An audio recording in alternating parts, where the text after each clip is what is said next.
ಈ ವೇದಿಕೆಯನ್ನ ಉದ್ದೇಶಿಸಿ ಮಾತಾಡಿರುವಂತ ಇವತ್ತಿನ ಅಧ್ಯಕ್ಷತೆಯನ್ನು ವಹಿಸಿರುವಂತ ಪ್ರೊಫೆಸರ್ ಎಸ್ ಕುರ್ಬರ್ ಅವರು ಹಾಗೂ ದೇಸಾಯಿ ಬಂಧುಗಳದ್ದು ಹಾಗೂ ಹಿರಿಯರಾದಂತಹ ಮಾದೇವ ಸ್ವಾಮಿಗಳದ್ದು ಹಾಗೂ ಎಲ್ಲ ಗುರುಬಂಧುಗಳಲ್ಲೂ ನನ್ನ ವಂದನೆಗಳನ್ನು ತಿಳಿಸುತ್ತಾ ಹಾಗೂ ತಮ್ಮೆಲ್ಲರಿಗೂ ನನ್ನ ವಂದನೆಗಳನ್ನು ತಿಳಿಸುತ್ತಾ ಸುಖ ತೋರುತ್ತಾರೆ. ಇಲ್ಲಿವರೆಗೂ ಸ್ಮರಣೆಯನ್ನ ಯಾವ ರೀತಿ ಮಾಡಬೇಕು, ಹೆಂಗ್ ಮಾಡಬೇಕು ಅನ್ನೋದ್ರ ಬಗ್ಗೆ ಸಾಕಷ್ಟು ಅನುಭವದ ವಿಚಾರಗಳನ್ನು ಹೇಳ. ಅದು ಇವತ್ತು ಒಂದೇ ದಿನದ ಸ್ಮರಣೆ ಅಲ್ಲ, ಮುಂದಿನ ಸ್ಮರಣೆ ಎಲ್ಲರಿಗೂ ಸುಖದ ಬೇಕಾಗಿ ಹೇಳಿರಲ್ಲ, ಎಲ್ಲರಿಗೂ ಸುಖದ ಆಕಾಂಕ್ಷೆಯಿಂದನೇ ಎಲ್ಲ ಅದನ್ನು ಮಾಡಾಕತ್ತೀವ. ಅದ್ರ ಸುಖ ಎಲ್ಲೈತಿ ಅಂತ ತಿಳ್ಕೊಳ್ಳಾರ್ದ ಅದನ್ನ ಸ್ಮರಣೆ ಮಾಡಾಕತ್ತೀವಿ. ಯಾವುದರ ಸ್ಮರಣೆ ಮಾಡಾಕತ್ತೀವೋ ಸುಖದ ಸ್ಮರಣೆ ಮಾಡಾಕತ್ತಿಲ್ಲ, ವಿಷಯದ ಸ್ಮರಣೆಯನ್ನು ಮಾಡಾಕತ್ತೀವೋ ಅದಕ್ಕೂ ಸುಖ ಸಿಗೋಲ್ಲ. ನಮ್ಗೆ ನಿಜವಾದಂತ ಸುಖ ಎಲ್ಲೈತಿ ಅಂತ ತಿಳ್ಕೊಂಡು ಅದನ್ನ ಸ್ಮರಣೆ ಮಾಡಿದ್ರೆ ಆ ಸುಖವನ್ನ ನನ್ನೊಳಗೈತಂತ ಕಾಣ್ಕೊಳಕ್ ಸಾಧ್ಯ ಐತಿ. ನಾವು ವಿಷಯಗಳ ಸ್ಮರಣೆಯನ್ನು ಮಾಡಾಕತ್ತೇವು, ಹೌದಲ್ರಿ? ಎಲ್ಲರಿಗೂ ಎಲ್ಲರೂ ಒಂದೊಂದು ಆ ವಿಷಯದ ಆಕಾಂಕ್ಷೆಯನ್ನು ಇಟ್ಕೊಂಡ ಇವತ್ತು ಸ್ಮರಣೆಯನ್ನು ಮಾಡಾಕತ್ತೇವು. ಅದಕ್ಕೆ ಸುಖ ಇಲ್ಲ. ಅದು ಸುಖ ನನ್ನೊಳಗೆ ಇದ್ರೂ ಕೂಡ ಅದು ಅನುಭವಕ್ಕೆ ಬರೋದು. ಅದು ಅನುಭವಕ್ಕೆ ಬರ್ಬೇಕಂದ್ರೆ ಈ ವಿಷಯಗಳ ವ್ಯಾಮೋಹದಿಂದ ದೂರ ಆದಾಗ ಇದು ಬರ್ತದೆ. ಆ ಸುಖವನ್ನು ಅನುಭವಿಸಕ್ ಬರ್ತದೆ. ಅದಕ್ಕೆ ಅವ್ರು ಹೇಳಿದ್ರು, ನೀ 3 ಅವಸ್ಥಾತ್ರಗಳನ್ನ ಪರಿಶೀಲನೆ ಮಾಡಿ ನೋಡ್ಕೋ, ನಿನಗೆ ಯಾವಾಗ ಸುಖ ಐತಿ.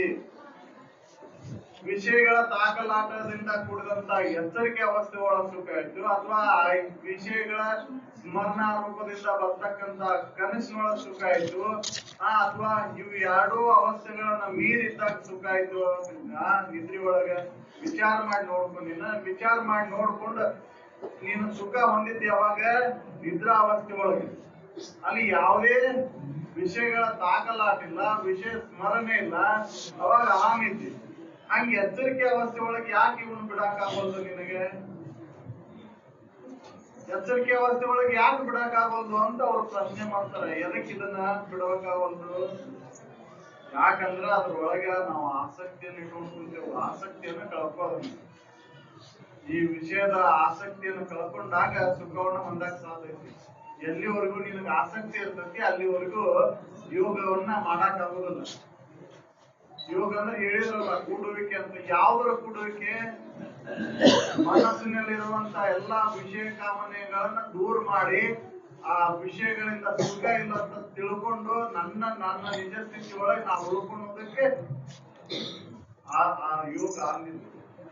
ಯೋಗ ಅಂದ್ರೆ ನಾವು ಏನೋ ಬೇರೆ ಬೇರೆ ಬೇರೆ ಕಲ್ಪನೆಗಳನ್ನು ಮಾಡ್ಕೊಂಡು ಪರಮಾತ್ಮ ಬೇರೆ ಅದನ್ನ ನಾನು ಜೀವಾತ್ಮ, ಪರಮಾತ್ಮನೊಂದು ಏಕಾಗುದು, ಇದೆಲ್ಲ ತಪ್ಪು ತಿಳುವಳಿಕೆಯನ್ನು ಮಾಡ್ಕೊಂಡ್ಬಿಟ್ಟೆವು. ಪರಮಾತ್ಮ ಬೇರೆ ಇಲ್ಲ, ತನ್ನ ಆರದೊಡೆ ತಾನೇ ಪರಮಾತ್ಮ. ತಾನು ಯಾರು ಅಂತ ತಿಳ್ಕೊಳ್ಳಾರ್ದೆ ಪರಮಾತ್ಮ ಅವನನ್ನ ಹೊರಗದನ, ಎಲ್ಲೋ ಕುಂತಿದನ್ನೆಲ್ಲ ಮಾಡ್ಯಾನ ಅಂತ ತಪ್ಪು ತಿಳ್ಕೊಂಡ ಆ ತಪ್ಪು ಗ್ರಹಿಕೆ ಒಳಗೆ ನಾವು ಜೀವನವನ್ನು ಸಾಗಿಸಾಗುತ್ತೇವೆ. ಅದನ್ನ ಎಲ್ಲ ಅಜ್ಞಾನವನ್ನ ಹೋಗ್ಲಾಡ್ಸಿದ್ರು ಯಾರು ಅಂದ್ರೆ ಅನುಭವಗಳು ಇದನ್ನ ಹೋಗ್ಲಾಡ್ಸಿದ್ರು. ಅನಾನುಭವಗಳು ಏನ್ ಬಂದ್ರು? ಕಥೆಗಳನ್ನು ಬರೆದ್ರು. ಕಥೆಗಳ ರೂಪದಿಂದ ಬೇರೆ ಬೇರೆ ಆದಂತ ಆಕಾರಗಳನ್ನು ಕೊಟ್ಟು ದೇವರುಗಳನ್ನ ಸೃಷ್ಟಿ ಮಾಡಿದ್ರು. ಬೇರೆ ಆಕಾರಗಳನ್ನ ಹೇಳಿ ಆಕಾರನ ದೇವ್ರು ಅಂತ ನಮ್ಮನ್ನ ನಂಬಿಸಿದ್ರ. ಆದ್ರೆ ನಾವು ತಿಳ್ಕೋಬೇಕು, ಇಲ್ಲೇ ಆಕಾರ ದೇವ್ರು ಆಗುದಿಲ್ಲ. ಯಾವುದೇ ಆಕಾರದಿಂದ ಕೂಡಿದ್ರು ಅಂತ ವಸ್ತುನ ನಾವು ಇಟ್ಕೊಂಡು ಅದನ್ನ ಹಿಡ್ಕೊಂಡು ಕುಂತೀವಿ ಅಂದ್ರೆ ಅದು ದೇವ್ರು ಆಗುದಿಲ್ಲ. ನಾವು ದೇವ್ರ ಲಕ್ಷಣಗಳನ್ನ ಹೇಳ್ತೇವೆ, ನಿರಾಕಾರ, ನಿರ್ಗುಣ, ನಿರ್ಲೇಪವಾದಂತ ಸತ್ಯ ವಸ್ತುನ ದೇವ್ರು ಅಂತ ಹೇಳ್ತೇವ. ಹಂಗಾರೆ ಆಕಾರ ಯಾಕೆ ಕೊಟ್ಟು ಬಳಲಾಕತ್ತೀವಿ ನಾವು ಅಂತಂದ್ರೆ ಆಕಾರನ ದೇವ್ರು ಮಾಡ್ಕೊಂಡಿವಿ. ಇವತ್ತು ಎಲ್ಲಿ ಚೈತನ್ಯ ಐತಿ ಅಲ್ಲಿ ನಡ್ಕೊಳ್ಳ ಅಂತ ಆಕಾರಕ್ಕೆ ನಡ್ಕೊಂಡಾಕತ್ತೀವಿ. ಆಕಾರಕ್ಕೆ ನಡ್ಕೊಂಡು ವಿಷಯಗಳನ್ನ ಕೊಡಪ್ಪ, ನೀನು ವಿಷಯ ವಸ್ತುಗಳನ್ನ ಕೊಡು, ಅದರಿಂದ ನಾ ಸುಖದಿಂದ ಇರ್ತೀನಿ ಅಂತ ಇದನ್ನ ಬೇಡ್ಕೊಂಡ ವಿಷಯಗಳನ್ನ ಬೇಡಾಕತ್ತೀವಿ ಹೊರತಾಗಿ ಸುಖವನ್ನ ಕೇಳಾಕತ್ತಿಲ್ಲ ನಾವು. ಯಾಕಂದ್ರೆ ವಿಷಯ ವಸ್ತುಗಳು ಇದ್ದಾಗ ಸುಖ ಐತಿ ಅಂತ ನಮ್ಮ ತಪ್ಪು ತಿಳುವಳಿಕೆ ಆಗೈತಿ. ಎಲ್ಲಿವರೆಗೂ ಈ ವಿಷಯ ವಸ್ತುಗಳಲ್ಲಿ ಇರ್ತಕ್ಕಂಥ ಮಮಕಾರ ಆಸಕ್ತಿ ದೂರ ಆಗುದಿಲ್ಲ ಅಲ್ಲಿವರೆಗೂ ಸುಖವನ್ನು ಹೊಂದಕ್ಕಾಗುದು. ಅದಕ್ಕೆ ಅವನಿಗೆ ಕಳ್ಕೊ, ಇದನ್ನ ಈ ವಿಷಯ ಆ ವಾಸನೆಯನ್ನ ಕಳ್ಕೊ. ಈ ವಿಷಯ ವಾಸನೆಗಳನ್ನ ದೂರ ಮಾಡದವಂತ ನಿನಗೆ ಆ ಸುಖವನ್ನ ಪಡ್ಯಾಕ ಆಗುದಿಲ್ಲ. ವಾಸನೆ ಉಳಿಸದೆ ಏಕಾಗ್ರತೆ ಬರುದಿಲ್ಲ. ವಾಸನೆಗಳನ್ನ ಕಳ್ಕೊಂಡಾಗ ಏಕಾಗ್ರತೆ ಬರುದು. ನೀವು ಎಷ್ಟೋ ವಾಸನೆಗಳನ್ನ ಒಳಗೆ ಇಟ್ಕೊಂಡು ಎಷ್ಟೋ ಕಣ್ಣು ಮುಚ್ಕೊಂಡು ಕುಂತ್ರೆ ಏನಾಗುದು, ಯಾವುದೇ ಮಂತ್ರವನ್ನ ಜಪ ಮಾಡ್ಕೊಂತ ಕುಂತ್ರೆ ಏನಾಗುದು, ವಿಷಯ ವಾಸನೆಯಿಂದ ದೂರ ಬರಾಕ್ ಆಗುದಿಲ್ಲ. ಅದ್ರ ಹೊರಗಿನ ದೋಷಗಳನ್ನ ಅರಿದು ಅವನ ತ್ಯಾಗ ಮಾಡ್ಬೇಕಾಗೈತಿ. ಅವು ಸುಖ ಕೊಡ್ಲಾರು ಅಂತ ತಿಳಿದು ಅವನ ಕೈ ಬಿಟ್ಕೊಂತ ಬರಬೇಕಾಗೈತಿ. ಅದ್ರೊಳಗೆ ದೋಷಗಳದಾವ ವಿಷಯ ವಸ್ತುಗಳಲ್ಲಿ. ಆ ವಿಷಯ ವಸ್ತುಗಳಲ್ಲಿ ದೋಷವನ್ನ ಅರಿಬೇಕಾಗೈತಿ. ಆ ಮನಸ್ಸಿಗೆ ಖಾತ್ರಿ ಮಾಡಿಕೊಡ್ಬೇಕಾಗೈತಿ. ಮನಸ್ಸ ಎಲ್ಲದಕ್ಕೂ ಕಾರಣ, ಬಂಧನಕ್ಕೂ ಮತ್ತು ಮೋಕ್ಷಕ್ಕೂ ಮನಸ್ಸ ಕಾರಣ. ಆ ಮನಸ್ಸಿನಲ್ಲಿ ಇರತಕ್ಕಂತ ವಿಷಯ ವಾಸನೆಗಳು ಯಾವಾಗ ದೂರ ಆಗ್ತಾವೋ ಅವಾಗ ನಾನು ಇರ್ತಕ್ಕಂಥ ಮುಕ್ತತೆ ಅನುಭವ ಮಾಡ್ಕೊಂಡು ಆತ್ಮ ಅಂತೂ ಎಂದೂ ಬಂಧನಕ್ಕೆ ಒಳಗಾಗೇ ಇಲ್ಲ. ಅದು ಬಂಧನಕ್ಕೆ ಒಳಗಾಗಿದ್ದ ಯಾವುದು ಮನಸ್ಸು. ಮನಸ್ಸ ಆತ್ಮ ಆ ವಿಷಯ ವಸ್ತುಗಳ ಆ ಒಂದು ಪರಿಕಲ್ಪನೆಯನ್ನು ಮಾಡ್ಕೊಂಡು ಅದ್ರೊಳಗೆ ಸುಖ ಆಯ್ತಂತ ಅಜ್ಞಾನದಿಂದ ಅದು ಆ ಹುಡುಕಾಕತ್ತೈತಿ. ಅದನ್ನ ಅದಕ್ಕೆ ತಿಳುವಳಿಕೆ ಹೇಳಬೇಕಾಗೈತಿ. ನಿಮ್ಮ ಭಾವನೆನ ಬೇರೆ ಆಗೈತಿ. ಇದು ಎಲ್ಲ ಮನುಷ್ಯನ ಕಲ್ಪನೆಗಳು. ಈ ಮನುಷ್ಯನ ಕಲ್ಪನೆಗಳು ಎಲ್ಲಿವರೆಗೂ ಇರ್ತಾವೋ ಅಲ್ಲಿವರೆಗೂ ನನಗೆ ಸುಖ ಇಲ್ಲ.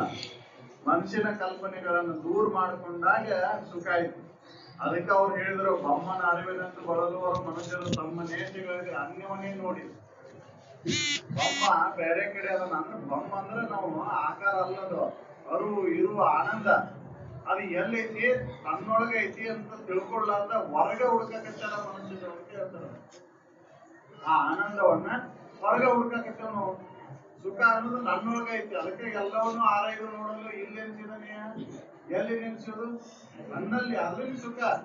ಯಾಕೆ ಸುಖ ಬೇಕಾಗೈತಿ ಅಂದ್ರೆ ನೀ ಸುಖ ಸ್ವರೂಪನದಿ. ಮೂಲತಃ ನೀ ದುಃಖ ಸ್ವರೂಪ ಇದ್ದ ದುಃಖವನ್ನು ಬೇಡ್ತಿದ್ದಿ. ಸುಖ ಸ್ವರೂಪ ಅದೇನ್ ತಿಳ್ಕೊಂಡು ನೀನು ಎಲ್ಲಾ ವಿಷಯ ವಸ್ತುಗಳು ಸುಖವನ್ನು ಆರಿಸ್ತಿ. ಆ ಸುಖ ನಿನ್ನೊಳಗೈತೆ ಅನ್ನುವಂತ ತಿಳುವಳಿಕೆ ಮಾಡ್ಕೋಬೇಕಾಯ್ತು. ತಾನೇ ತನ್ನೋಳು ತನ್ನ ನಿಜವನ್ನು ನೋಡಲು ಪರಮಾನಂದಮಯ ತಿರಕಂಡ ರೂಪ ಅನ್ನುವಂತ ನನ್ನೊಳಗೆ ನೋಡ್ಕೋಬೇಕಾಯ್ತಿ. ನನ್ನೊಳಗೆ ಅಂದ್ರೆ ಅನುಭವದಿಂದ ನೋಡ್ಬೇಕಾಯ್ತಿ. ಅದನ್ನ ಇಂದ್ರಿಯಗಳಿಂದ ನೋಡೋದಲ್ಲದು. ನಾವು ಇಂದ್ರಿಯಗಳಿಂದ ನೋಡಾಕತ್ತೇವೆ. ಕಣ್ಣಿನಿಂದೋ, ನಾಲಿಗೆಯಿಂದನೋ, ಕಿವಿಯಿಂದನೋ, ಚರ್ಮದಿಂದನೋ, ಯಾವ 5 ಜ್ಞಾನೇಂದ್ರಿಯಗಳ ಮುಖಾಂತರ ಸುಖವನ್ನು ಆರಿಸ್ಕೊಳ್ತೇವೆ. ಆ ಸುಖ ಅನ್ನೋದು ಜ್ಞಾನೇಂದ್ರಿಯಗಳಿಗೆ ಗೋಚರ ಆಗುವಂತ ವಸ್ತು ಅಲ್ಲ, ಅನುಭವಗಮ್ಯ ಅಂತ. ಅನುಭವದಿಂದ ನೋಡೋ ಮನುಷ್ಯ ನೀನೇ ಮುಕ್ತ ಅಂತ ಹೇಳ್ತಾರೆ. ನಾವು ಅನುಭವದಿಂದ ನೋಡುವ ಆ ಜಗತ್ತಿನ ರೂಪ ನಾನಾದಿನಿ ಅಂತ ತಿಳ್ಕೊಂಡು ನಮ್ಮಲ್ಲಿ ವಿವೇಕ ಜಾಗೃತಿ ಇಲ್ಲ. ಆ ವಿವೇಕವನ್ನು ಜಾಗೃತ ಮಾಡ್ಕೋಬೇಕಾಯ್ತು. ಯಾಕೆ ಅನುಭವಗಳ ಪುಣ್ಯ ಸ್ಮರಣೆ ಅಂತ ಏನೋ ಒಂದು ಅಂಗವಾಗಿ ಇಟ್ಕೊಂಡು ಆ ಅನುಭವಗಳ ವಿಚಾರಗಳನ್ನು ನಾವು ಮೆಲುಕು ಹಾಕೋದ್ರಿಂದ ಅದ್ರ ಗಟ್ಟಕ್ಕೆ. ಅದಕ್ಕೆ ಇದನ್ನ ಈ ಆಚರಣೆ ಮಾಡೋದು, ಇದನ್ನ ಒಂದೇ ದಿನ ಮಾಡೋದನ್ನ ಸತತ ಮಾಡ್ಬೇಕಾಯ್ತು. ಅನ್ನೋದೇ ನಾವು ಸತತ ಈ ವಿಚಾರವನ್ನು ಮಾಡ್ಬೇಕಾಯ್ತು. ಅದಕ್ಕೆ ನಿಜಗೊಂದು ಸ್ಪಷ್ಟ ಹಿಂಗದೇ ನಿತ್ಯ ಕರ್ಮ ಮಾಡೋದು. ಕೈವಲ್ಯವು ಅರಿವಿನಿಂದ ಹೌದಂದರೆ ಆತ್ಮ ಕೂವಿದರು ಇಂತು ನೋಡ್ಬೋದು ಅಂತ. ಕೈವಲ್ಯ ಅಂದ್ರೆ ಮುಕ್ತಿ. ಮುಕ್ತಿ ಅಂದ್ರ ಅತ್ಯಂತ ದುಃಖ ನಿವೃತ್ತಿ, ಪರಮಾನಂದ ಪ್ರಾಪ್ತಿ ಹೆಂಗ ಸಿಗ್ತೈತಿ ಅಂತಂದ್ರ ಅರಿವಿನಿಂದಲೇ, ಅಂದ್ರೆ ಜ್ಞಾನದಿಂದಲೇ ಆಗ್ತೈತಿ. ಅಂದ್ರ ಜ್ಞಾನದಿಂದನ ಸಿಗ್ತೈತಿ. ಅಂದ್ರ ಆ ಜ್ಞಾನ ಉತ್ಪನ್ನ ಆಗಿ ಏನ್ ಮಾಡ್ಬೇಕು? ಲಿಂಗದೇ ನಿತ್ಯ ಕರ್ಮ ಮಾಡಲು. ಲಿಂಗದೇ ನಿತ್ಯ ಕರ್ಮ ಅಂದ್ರೆ ಶ್ರವಣ, ಮನನ, ನಿಧಿಧ್ಯಾಸನಗಳು. ಈ ನಿತ್ಯ ಕರ್ಮಗಳನ್ನ ರೂಢಿಸ್ಕೋಬೇಕಾಗೈತಿ. ನಾವು ಒಂದರಿನ 2 ದಿನ ಮಾಡೋದಲ್ಲಿದ್ದು ಸತ್ಸಂಗ ಯಾವಾಗೋ ತಿಂಗಳಿಗೊಮ್ಮೆ, ವಾರಕ್ಕೊಮ್ಮೆ, ಅಥವಾ ಅಮಾವಾಸ್ಯೆ ಅಥವಾ ಯಾವ್ದಾರ ಆತ್ಮರ ಪುಣ್ಯ ಸ್ಮರಣೆ ಅಥವಾ ಅವರ ಜನ್ಮದಿನ ಇದನ್ನ ಅವಾಗಷ್ಟಲ್ಲ. ಯಾಕಂದ್ರೆ ಸುಖ ನನಗ್ ಬೇಕಾಗೈತಿ. ಅವ್ ಮಹಾತ್ಮರಂತೂ ಅವ್ ಮಂದಿ ಆ ಸ್ಥಿತಿ ಒಳಗೆ ಉಳಿದು ಹೋಗ್ಯಾರ. ಅವ್ರು ನನಗ್ ಬೇಕಾಗೈತಲ್ಲ, ಆ ನನಗ್ ಬೇಕಾದಂತ ಸುಖವನ್ನ ನಾನು ಹೊಂದಬೇಕಂದ್ರೆ ಸತತ ಎಡೆಬಿಡದೆ ಈ ವಿಚಾರವನ್ನ ನಾನು ನೆನಪು ಮಾಡ್ಕೋಬೇಕಾಯ್ತು. ಅವ್ರು ಹೇಳಿಕೊಟ್ಟಂತ ವಿಚಾರಧಾರೆಗಳನ್ನ ನಾನು ನೆನಪು ಮಾಡ್ಕೊಂಡಾಗ ಅದು ನನ್ನ ಗಟ್ಟಕ್ಕೆ ಅವಾಗ ವಿಷಯಗಳನ್ನ ತೊರೆಯಕ್ ಬರ್ತೈತಿ. ಅದಕ್ಕೆ ಹೇಳಿದ್ರು ಯಾಜ್ಞವಲ್ಕ್ಯ ನಂತರ ಏನ್ ಹೇಳಿದ್ರು? ನೆನೆ ಕೇಳು, ಹೇಳಿದನ್ನು ಅರಿದನ್ನು ಮರೆಯದಿರು ಗುರು ಕರೆದ ಸೊರೆಗಳು. ಅವಾಗ ವಿಷಯಗಳನ್ನ ತೊರೆಯಕ್ ಬರ್ತೈತಿ. ಇದು ಗಟ್ಟಿ ಆಗ್ಲಿಲ್ಲ ಅಂದ್ರೆ, ವಿವೇಕನ ಗಟ್ಟಿ ಆಗ್ಲಿಲ್ಲ ಅಂದ್ರೆ ವಿಷಯಗಳನ್ನ ತೊರೆಯಕ್ ಬರುದಿಲ್ಲ. ವಿಷಯಗಳನ್ನ ಅನುಕೂಲ ಆಗಲ್ದಾಗ ತೊರಿತೇವ್ ನಾವು. ಅನುಕೂಲ ಆಗಲ್ದಾಗ ಬಿಟ್ಟು ಬಿಡ್ತೇವ. ನಾವು ಪ್ರತಿಕೂಲ ಆದಾಗ ಬಿಡ್ತೇವ. ಅನುಕೂಲ ಇದ್ದಾಗ ಬಿಡ್ಬೇಕಲ್ದೇವಲ್ಲ. ಈ ಶರೀರ ಭಾವವನ್ನ ಯಾವಾಗ ಬಿಡ್ಬೇಕಾಗೈತಿ? ಇದು ಅನುಕೂಲ ಇದ್ದಾಗ. ಇದು ಪ್ರತಿಕೂಲ ಆದಾಗ ಸಾಕ್ಪಾಯಿನಂತ ಎಲ್ಲರ ಹೋಗಿ ಆತ್ಮಹತ್ಯೆ ಮಾಡ್ಕೊಳ್ಳೋದು ಇದನ್ನ ಮಾಡ್ಕೊಳ್ಳೋದಲ್ಲ.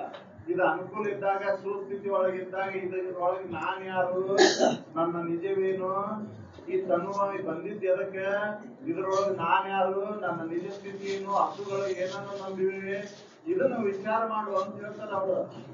ನೀನು ಅನ್ನಮಯ ಕೋಶ ನೀನಲ್ಲ, ಪ್ರಾಣಮಯ ಕೋಶ ನೀನಲ್ಲ, ಮನೋಮಯ ಕೋಶ ನೀನಲ್ಲ, ವಿಜ್ಞಾನಮಯ ಕೋಶ ನೀನಲ್ಲ, ಆನಂದಮಯ ಕೋಶ ನೀನಲ್ಲ. ನೀನು ಈ ಎಲ್ಲ 5 ಕೋಶಗಳನ್ನ ಅರಿಯುವಂತ ಅರಿವು ನೀನಲ್ಲಿ. ಅದ ಆ ಸ್ಥಿತಿಯನ್ನ ಒಂದು ಸಲುವಾಗಿ ಈ ಶರೀರವನ್ನು ಧಾರಣೆ ಮಾಡಿ ಬಂದಿ. ಅದಕ್ಕೆ ಇದಕ್ಕೆ ಎಷ್ಟು ಅವಶ್ಯ ಇತ್ತು ಅಷ್ಟನ್ನು ಇದಕ್ಕೆ ಅನ್ನ ನೀರು ಆಶ್ರಯವನ್ನು ಕಲ್ಪಿಸ್ಕೊಂಡು ಅದ್ರೊಳಗೆ ಇದ್ಕೊಂಡು ನಿನ್ನ ನಿಜವನ್ನು ಅರಿಸಲುವಾಗಿ ಇದನ್ನ ಈ ಶರೀರವನ್ನ ಉಪಯೋಗ ಮಾಡ್ಕೋಬೇಕಾಗಿ. ಅದಕ್ಕೆ ಈ ಶರೀರ ಸದೃಢವಾಗಿದ್ದಾಗ ನನ್ನ ನಿಜ ಸ್ಥಿತಿಯನ್ನು ಅರಿಬೇಕಾಗೈತಿ. ಇದನ್ನ ಮೊದಲಿಗೆ ಮಾಡ್ಕೋಬೇಕಾಗೈತಿ. ಮೊದಲು ಮಾಡ್ಕೊಳ್ಳುವಂತ ಕೆಲಸ ಯಾವುದು? ತನ್ನ ನಿಜವನ್ನ ಅರಿದು. ಅದಕ್ಕೆ ತನ್ನನ್ನು ಮೊದಲು ಅರಿಯುವುದು ಅಂತ ಬೇರೆ ಅನ್ನೋದೇ ಇಲ್ಲ. ಮೊದಲೇ ತನ್ನನ್ನು ನಾವು ಅರಿಬೇಕಾಗೈತಿ. ಒಳಗಿದ ಹಿಂದೆ ತಿಳಿದ ನಾನ್ ತಿಳಿದ್ಮೇಲೆ ನಾನ್ ಯಾರಂತ ತಿಳಿದ್ಮೇಲೆ ನನಗೆ ಅನ್ಯವಾಗಿ ಏನ್ ದೇವರ ಕಲ್ಪನೆ ಮಾಡ್ಕೊಂಡಿನಲ್ಲ ಅವು ಇದನ್ನ ನೋಡೋಣ. ನಾನ್ ಮೊದಲಿಗೆ ದೇವರ ಯಾವುದೋ ಏನು ಈ ಶರೀರ ನಾನು ಅಂತ ತಿಳ್ಕೊಬೇಕಾಯ್ತು. ಶರೀರ ನಾನಾಗಿದ್ರೆ ಇದನ್ನ ಒಂದ ಅವಸ್ಥೆ ಒಳಗೆ ಯಾಕೈತಿದು, ಇನ್ನು 2 ಅವಸ್ಥೆ ಒಳಗೆ ಯಾಕಿಲ್ಲ? ಯಾಕೆ ಇದನ್ನ ಬಿಟ್ಟು ಹೋಗೇನಿ ಹಂಗಾರ? ಇದನ್ನ ದಿನ ಮೃತ ಆಗಿರ್ತೈತಲ್ಲ, ಇದು ದಿನ ಸತ್ಯ ಇರ್ತೈತಲ್ಲ, ಎನ ಆಗಿರ್ತೈತಲ್ಲ. ಹೌದಲ್ರಿ? ದಿನ ನಿಧಿ ಒಳಗೆ ಏನಾಗಿರ್ತೈತಿ? ಕೊಟ್ಟಾಗಿರ್ತೈತಿ. ಗಾಢ ನಿದ್ರೆ ಒಳಗ ಇಲ್ಲಿ ಮಕ್ಕೊಂಡವ್ರನ್ನ ಬೇರೆ ಕಡೆ ಓದಿ ಎಷ್ಟ್ ಹಾಕಿದಾಗ ಏನ್ ಅಂತಾರ ಅವ್ರು ಮುಂಜಾನೆ ನಾನು ಯಾಕೆ ಇಲ್ಲಿ ಬಂದ್ ಮಕ್ಕೊಂಡೇನಂತಾರ. ಅವಾಗ ಎಲ್ಲಿ ಐತಿ? ಈ ಶರೀರ ನೀನಾಗಿದ್ರೆ ಶರೀರ ನೀನಲ್ಲ ಅಂತನ ಇದನ್ನ ಬಿಟ್ಟು ಪ್ರತಿದಿನ. ಹಂಗ ನೀನ್ ಯಾವಾಗ್ಲೂ ಇರುವಂತ ಸದ್ವಸ್ತು ಅದಿ, ತ್ರಿಕಾಲ ಬಾರಿತ ವಸ್ತು ಅದಿ. 3 ಅವಸ್ಥೆ ಒಳಗ ನೀನ್ ಅದಿ. 3 ಅವಸ್ಥೆಯನ್ನ ಅರಿತ ಬೇರೆ ಸಾಕ್ಷಿ ಅದಿ. ಆ ಸಾಕ್ಷಿ ಸ್ವರೂಪ ನಾನಂತ ತಿಳ್ಕೊಳ್ಳೋದ ಯೋಗ. ಅದನ್ನು ನಾವು ಮಾಡ್ಕೋಬೇಕಾಗೈತಿ. ಅದು ನಿತ್ಯದಲ್ಲಿ ನಡಿಬೇಕಾಗೈತಿ. ಒಂದ ಅವಸ್ಥೆ ಒಳಗೆ ಇರ್ತಕ್ಕಂತ ಈ ಶರೀರದ ಮೇಲೆ ಮಮಕಾರವನ್ನ ತಾಳಿ ವಿಷಯಗಳನ್ನ ಸುಖ ಕೊಡ್ತಾವಂತ ನಾವು ಆ ವಿಷಯ ವಸ್ತುಗಳನ್ನ ಅವಲಂಬನೆಯಾಗಿ ಸುಖವನ್ನು ಆರಿಸಿಕೊಳ್ತೇವಲ್ಲ, ಅದು ಅಜ್ಞಾನಿ ಅಲ್ಲವೇ ಜೀವನೇ ಅಂತ ಹೇಳ್ತಾರೆ. ಇದನ್ನ ನೀ ಮಾಡ್ಕೊಂಡು ಹೊಂಟಿಯಲ್ಲ, ನೀ ಏನದಿ ಮೂಲತಃ ಚೈತನ್ಯ ಸ್ವರೂಪನದಿ, ಅದನ್ನ ತಿಳ್ಕೊಂಡು ಬಿಟ್ಟು ಈ ಶರೀರ ನೀನ ತಿಳ್ಕೊಂಡು ಇದನ್ನೆಲ್ಲ ಮಾಡ್ಕೊಂಡು ಹೊಂಟಿ. ಈ ಶರೀರ ನೀನ ತಿಳ್ಕೊಂಡಾಗ ನಿನಗೆ ಹಸಿವು ದೃಶ್ಯಗಳದಾವು, ಮಾನ ಅಪಮಾನ ಐತಿ. ನನಗೆ ಮಾನ ಮರ್ಯಾದೆ ಕೊಟ್ಟರು, ಮರ್ಯಾದೆ ತೆಗೆದ್ರು ಅಂತ ಈ ಶರೀರ ಭಾವ ಬಂದಾಗ ಸಾವು ಹುಟ್ಟುಗಳ ಭಯ, ಸಾಯ್ತೇನೆನ್ನೋ ಭಯ, ಮತ್ತು ಸತ್ಯ ಹುಟ್ಟುತ್ತೇನೆನ್ನೋ ಭಯ. ಇದು ಯಾವಾಗ ಶರೀರ ಭಾವ ಬಂದಾಗ ನಿನಗೆಲ್ಲಿದು? ನೀನು ಅಮೃತ ಸ್ವರೂಪ ನೀನದಿ. ಶರೀರ ಹುಟ್ಟೈತಿ, ಶರೀರ ಸಾಯ್ತೈತಿ. ಸುಖ ಬೇಕಾಯ್ತು ಮನ್ಸಿಗೆ, ದುಃಖ ಆಗುದು ಮನ್ಸಿಗೆ. ನಿನ್ನ ಸಂಬಂಧ ಇಲ್ಲ. ಸುಖ ದುಃಖಗಳು ನಿನ್ನ ಸಂಬಂಧ ಇಲ್ಲ. ಹರ್ಷ ದುಃಖಗಳ ನಿನ್ನ ಸಂಬಂಧ ಇಲ್ಲ. ನೀ ಅದಕ್ಕೆ ಅರಿತಾನೆ ನೀ ಬೇರೆ ಸಾಕ್ಷಿನದಿ. ಆ ಸಾಕ್ಷಿ ಸ್ವರೂಪ ನಾನು ತಿಳ್ಕೊಳ್ಳುವಂತ ಒಂದು ವ್ಯವಸ್ಥೆ ಒಳಗೆ ನಾವು ಸದೃಢ ಎಡೆ ಬಿಡದೆ ಈ ಅಭ್ಯಾಸ ಒಳಗೆ ಮಾತ್ರ ಆ ಪುಣ್ಯ ಸ್ಮರಣೆಯನ್ನು ಆಚರಣೆ ಮಾಡಿಬಿಟ್ಟು ಸಾರ್ಥಕ ನಾವು ಪ್ರತಿದಿನ ಇದನ್ನೊಂದು ನಮ್ಮ ದೇಸಾಯಿ ಅವರು ಹೇಳಿದ್ರು, ಇದನ್ನ ನಾವು ಪರಿಶೀಲನೆ ಮಾಡ್ಕೋಬೇಕಾಗೈತಿ. ನಾನು ಸಾಧನೆ ಮಾಡುವಂತಾಗಿ ನಾನು ಈ ವರ್ಷ ಯಾವ ಹಂತದೊಳಗದೀನಿ ಅನ್ನೋದನ್ನ ನಾವು ತಿಳಿದು ನೋಡ್ಕೋಬೇಕಾಗೈತಿ. ನಾವು ಉದ್ದೇಶ ಮಾಡೋಕಿನ ಪೂರ್ವದಲ್ಲಿ ನನಗೆ ಏನ ಆ ಸಾಧನೆ ಒಳಗೆ ಅದೇನೋ ಇಲ್ಲೋ ಅನ್ನೋದನ್ನ ನಾನ್ ತಿಳ್ಕೋಬೇಕಾಗೈತಿ. ಇದನ್ನ ಆಚರಣೆ ತರಬೇಕಾಗೈತಿ. ಅಂದಾಗ ಮಾತ್ರ ಈ ಮನುಷ್ಯ ಜನ್ಮದ ಸಾರ್ಥಕತೆ ಐತಿ. ಇಲ್ಲ ಅನ್ನೋ ಶಾಸ್ತ್ರ. ಅದಕ್ಕೆ ನಾವು ಇದನ್ನು ಸಾರ್ಥಕ ಮಾಡ್ಕೊಳ್ಳುವಂತ ವ್ಯವಸ್ಥೆ ಒಳಗೆ ಕೊಡೋಣ ಅಂತ ಹೇಳಿ